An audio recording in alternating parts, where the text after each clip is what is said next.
Hey guys, it's James. Thought I'd start vlogging on my transition. It's just become easier to record it and send a link to everyone instead of constantly answering questions all the time. Although there's probably things that I'll miss, and I know it's pretty late in the game, but better late than never, right? Anyway, should tell you about myself. I'm 21, 22 in April. I am a nurse. Yay. No, no, it's not too bad. And I study still, to constantly further my education and a requirement for work. Anyway, for me, transitioning was always something I wanted to do, didn't know how to approach it, and wanted to be completely sure before I did. I didn't want to make a huge rational decision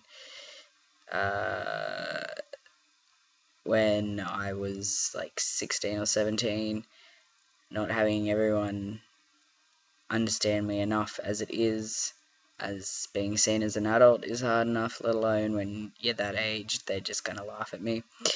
Well, not everyone, but it'll just make it so much harder.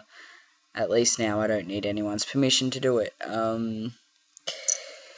Basically, for me, I'm 3.5 months on testosterone on the 9th of February, so 3 days time.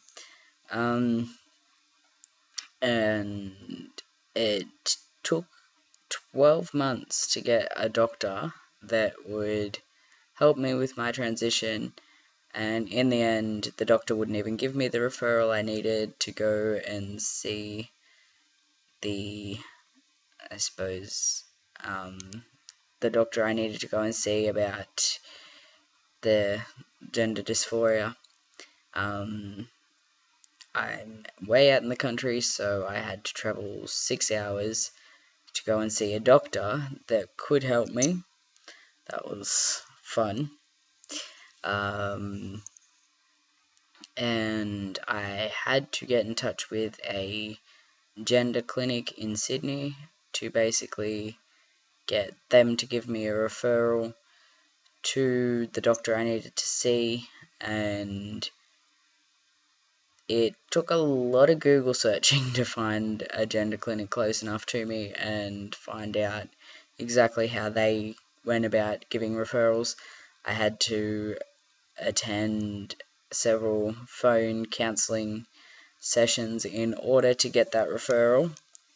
And then I went to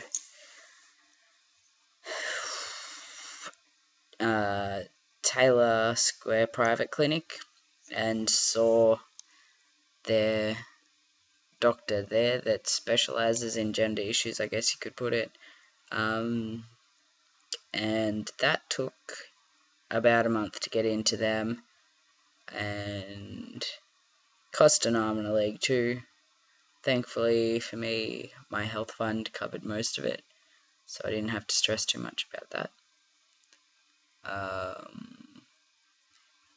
And then after going and seeing him, I saw him for about half an hour just to be referred on to a psychologist, and that was fun trying to get into her. Basically, the only reason I got into the psychologist, which I think was about the 6th of November, I only got into her due to a cancellation, which was good for me because otherwise I would have had to have waited until mid-February to get an appointment with her. And considering we're the 6th of March now, I really am glad I didn't have to wait that long. So it took I went to her for 3 other sessions, I think it was, between the 6th and the 23rd, and we corresponded via email, thankfully. And then after, I suppose, getting a clinical diagnosis, I went back to my doctor, who read the report, decided that it was okay to start testosterone after taking every blood test possible to make sure that everything was alright to go, I suppose. I had my first testosterone shot on the 23rd of November, about an hour and a half after my last psychology appointment. Then basically I went to the pharmacist downstairs from the clinic and got my first testosterone shots, I suppose. They're pre-filled here, so at least I didn't have to worry about that. And anyway, I went back up to the nurse, who I later found out was also an F to M guy. He did my first shot for me. I didn't know whether to be happy, excited, nervous. I was feeling everything at once. I could have laughed and screamed and cried all at the same time. And I basically, after my first testosterone shot, I don't know if it was the adrenaline or the testosterone, I don't know, I just had a huge amount of energy. I tend to have a huge amount of energy after every testosterone shot, so maybe it just gets the body all hyped up.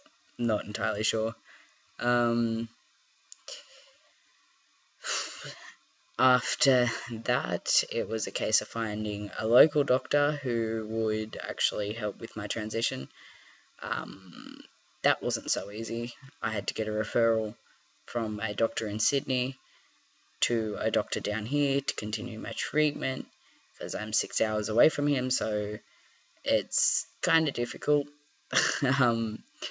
considering we have to go through the process of getting our testosterone hormone levels and liver tested every 6 weeks to make sure that our levels are right before they'll give us a new script to go and get more testosterone. So I suppose it's a control mechanism, but I'm not going to travel 6 hours for that.